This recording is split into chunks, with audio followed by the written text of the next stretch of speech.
جس طرح وہ ہے آپ نے اس کے لیے کوئی ڈسپلن بنانا ہے، اس کے لیے کوئی منصوبہ بندی کرنی ہے تاکہ اس کی شخصیت کے اندر جب وہ ایک نظم و ضبط آ جائے. تو اس کے لیے حکمت عملیہ کیا ہے؟ اس کو چیزیں رکھنے کی عادت ڈالیں کہ بیٹا یہ فلاں چیز الماری میں رکھے ہو، بیٹا یہ فلاں جوتے فلاں جگہ پہ رکھے ہو، بیٹا یہ بیڈ شیٹ آپ نے بچھا دینی ہے، بیٹا یہ آپ گلاس آفس میں یا گھر میں ہیں تو گھر میں فلاں جگہ پہ کچن میں رکھے ہو. یہ سیلف ڈسپلن میں آپ اس کو ذمہ داریاں دیں اور ساتھ ساتھ ان ذمہ داریوں کو واچ بھی کریں کہ وہ ان کو کیسے پورا کرتے. جہاں پہ اس کو پرابلم ہوتی ہے اس کے معاملات میں اس کی ہیلپ کریں، اور بچوں کے اندر جو ہے وہ عادت ڈالیں کہ وہ اپنے معاملات کو ایک ٹائم ٹیبل کے مطابق ایک وقت کے تقاضے میں یا ایک وقت کے اندر رہتے ہوئے انہوں نے اس کو مکمل کرنا ہے. اس کے بعد ہے حق گوئی. یہ بہت مشکل مرحلہ ہے. یہ شخصیت کا میں ذاتی طور پہ یہ سمجھتا ہوں کہ حق گوئی جو ہے یہ بہت مشکل ہے. اس کے لیے ہمیں بڑے پاپڑ بیلنے پڑتے ہیں، بڑی ہمت کرنی پڑتی ہے، بڑا حوصلہ کرنا پڑتا ہے. سچ بولنا. اور آپ نے اپنے بچے کے اندر جب وہ یہ چیز ڈال دینی ہے کہ دھوکہ نہیں دینا کسی کو، جھوٹ نہیں بولنا کسی سے. حق کی بات ہے تو آپ نے اس پہ کھڑے ہو جانا ہے، کیونکہ میرے امام حسین رضی اللہ تعالیٰ عنہ وہ بھی جو ہے وہ حق کے لیے لڑ گئے تھے. حق کے لیے انہوں نے اپنا علم بلند کر لیا تھا. انہوں نے جھوٹ کی، مکار کی، دھوکے باز کی انہوں نے جو ہے وہ بیعت نہیں کی، بلکہ حق کی انہوں نے جو ہے وہ حق کو اپنے ساتھ رکھا، آپ کو جوڑے رکھا. آپ یہ چیزیں بھی ہم نے اپنے بچوں میں ڈالنی. یہ اس میں قصوروار مطلب کہ نہ ٹھہرائیں. اگر بچے سے کوئی غلطی ہو جاتی ہے اس کو فوری طور پہ ٹوکنا شروع کر دیں، اس کو قصوروار کہنا شروع کر دیں. نہیں، اس کو تربیت کریں، اس کو اس کے معاملات میں اس کی ہیلپ کریں، اس کو بری عادات سے بچانے کے لیے آپ حکمت عملیاں بنائیں. آپ نے ان کو جو ہے وہ حق گوئی کا سبق دینا ہے. حق گوئی کے لیے آپ کے پاس حکمت عملی کیا ہو سکتی ہے؟ بچوں کے سامنے جھوٹ مت بولیں، بچوں سے جھوٹ مت بلوائیں. بچوں کے سامنے آپ نے سچ والی باتیں کرنی، اور ان بچوں کو بھی سچ بولنے کی آپ نے تلقین کرنی ہے. بچوں سے جو ہے وہ آپ نے چغلی نہیں کروانی کہ فلانے کی بات مجھے آ کے بتا دو، فلانے کی بات تم اس کو بتا کے ہو. اس سے ہی تو یہ ساری چیزیں بچوں میں جنم لینا شروع ہو جاتی. اس کی یہ حکمت عملی ہے. حق گوئی کے حوالے سے روحانی نشو و نما یہ بہت ضروری ہے، بہت ضروری ہے. یہ شخصیت کا میں یہ بینگ کا ایک استاد یہ سمجھتا ہوں کہ آج معاشرے کے اندر سب سے جو کمی پائی جاتی، سب سے زیادہ جو تربیت عمل کے اندر اور ایک شخصیت کے اندر جو کمی محسوس ہوتی ہے وہ ہے روحانی شخصیت. روحانی جو نشو و نما ہے یا روحانی جو تربیت ہے وہ ہماری بہت کم ہو گئی ہے.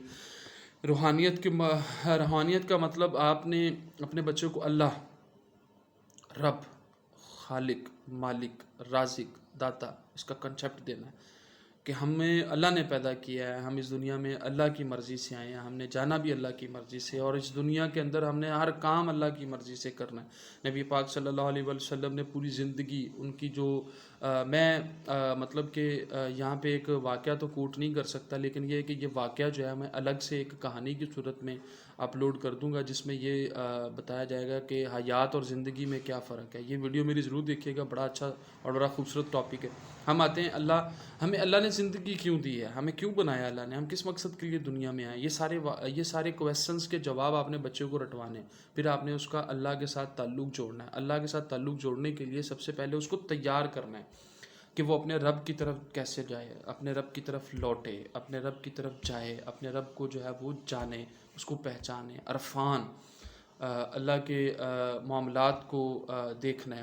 اس کو وہ چیزیں دکھائیں جو اللہ کے قریب اس کو لے کے جاتی.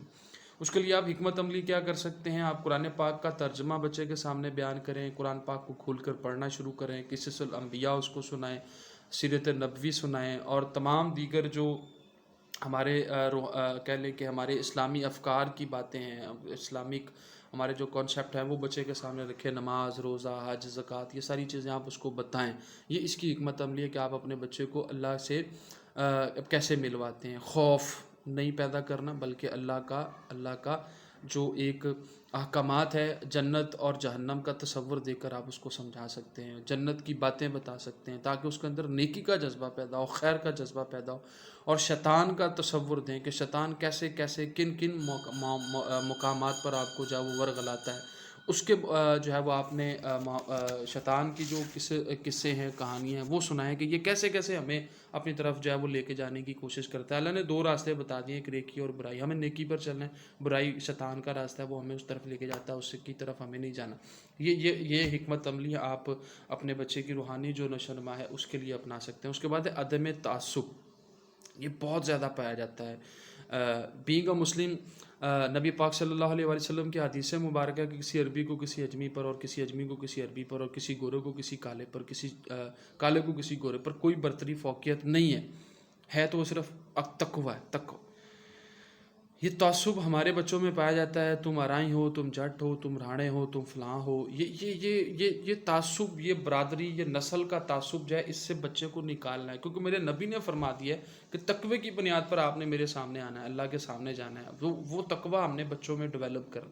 اب اس کے لیے حکمت عملی کیا ہے کہ آپ اپنے بچوں کو اس تعصب سے کیسے دور کر سکتے ہیں۔ گورا، کالا، امیر، غریب، یہ تعصب ہیں، کوئی غریب نہیں ہے، کوئی امیر نہیں ہے، سارے اللہ کے سامنے ایک برابر ہیں۔ کسی کی کوئی ضرورت نہیں ہے کہ وہ زیادہ پیسے کماتا ہے تو وہ اللہ کے زیادہ قریب ہوگا، یہ ہمارے ہاں دنیا میں ضرور ہوتا ہے، لیکن اللہ کے ہاں اس کا کوئی پیمانہ نہیں ہے۔ اللہ صرف تقوی کی بنیاد پر اپنے بندوں کو اپنے قریب کرتا ہے، دولت، رنگ، نسل، اس کی بنیاد پر اللہ کے قریب نہیں جا سکتے۔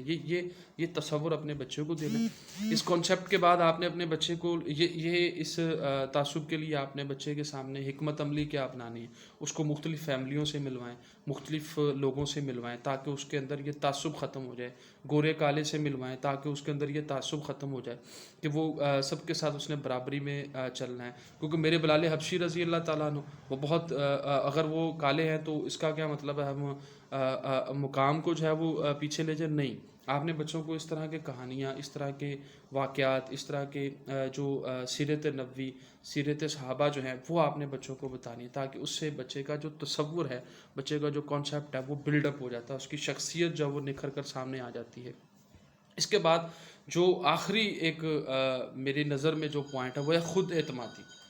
خود اعتمادی اصل میں اپنے اوپر جو ہے وہ خود پر یقین کرنا ہے۔ یہ خود پر یقین کرنا فخر نہیں ہے، غرور نہیں ہے، بلکہ آپ نے اپنے اندر جھانکنا ہے، آپ نے اپنے اوپر اعتماد کرنا ہے۔ مثال کے طور پر میں اب یہاں پہ بیٹھا ہوں تو میں اس ڈریس میں بیٹھا ہوں، اس حالت میں بیٹھا ہوں تو مجھے اطمینان ہونا چاہیے۔ اگر میں آپ سے میں ویڈیو بنا رہا ہوں تو مجھے اطمینان ہے، میں اس لباس میں اطمینان سے بیٹھا ہوں، میں جس جگہ پہ بیٹھا ہوں مجھے اس پر بیٹھنے میں اطمینان ہے، تو یہ اب خود اعتمادی ہے، یہ بچے کی خود اعتمادی ہے کہ بچہ اس وقت اپنے آپ پر کنٹرول کر لیتا ہے۔ خود اعتمادی سے معاشی حالات بھی ہیں، پیشے بھی ہیں، لین دین بھی ہیں، یہ ساری چیزیں، ان تمام جگہوں پر آپ نے بچے کے اندر خود اعتمادی پیدا کرنی ہے۔ اس کے لیے حکمت عملی کیا ہے؟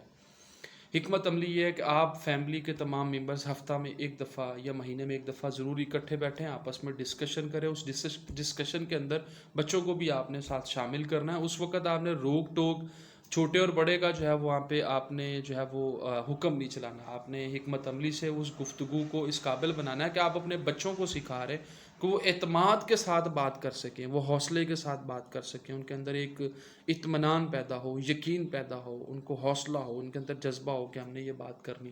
تو وہ چیزیں جو ہے وہ بچے کو خود اعتمادی پر جو ہے وہ مضبوط کرتی ہیں۔ یہ حکمت عملیاں بھی میں نے بتا دی، اور میری دعا ہے کہ اللہ پاک آپ کے بچوں کو، آپ کے اہل خانہ کو ایک اچھی شخصیت بنانے میں جو ہے وہ توفیق دے، اپنے بچوں کو ایک اچھی جو ہے وہ ان کی تربیت کریں، ان کے اندر جو ان کی شخصیت ہے اس کی تعمیر کے اندر آپ جو اچھا سیمٹ، اچھا سریہ استعمال کر سکتے ہیں، یہ سارے میں نے آپ کو اچھے سیمٹ اور اچھے سریے ہی بتائیں، یہ آپ استعمال کر کے اپنے بچے کی شخصیت کی جو بلڈنگ ہے، جو عمارت ہے، وہ مضبوط تعمیر کر سکتے ہیں۔ اگر آپ کے بچے کی بلڈنگ، آپ کے بچے کی جو عمارت وہ کمزور ہے تو یقین مانے وہ سب کے لیے خطرہ ہے، جو اس کے نیچے سے گزرے گا، جو اس کے نیچے آئے گا وہ سب کو نقصان پہنچائے گا۔ تو اس لیے اپنے بچے کی شخصیت کو تعمیر کرنے میں اپنا اہم کردار ادا کریں، اپنی دعاؤں میں یاد رکھیں۔ اگر آپ کو ویڈیو اچھی لگی ہے تو لائک کریں اور چینل کو سبسکرائب کریں تاکہ آنے والی ہر ویڈیو جو ہے وہ آپ کو اب ملتی رہے اور اپلوڈ ہوتی رہے۔ اپنی دعاؤں میں یاد رکھیے گا۔ السلام علیکم ورحمۃ اللہ وبرکاتہ۔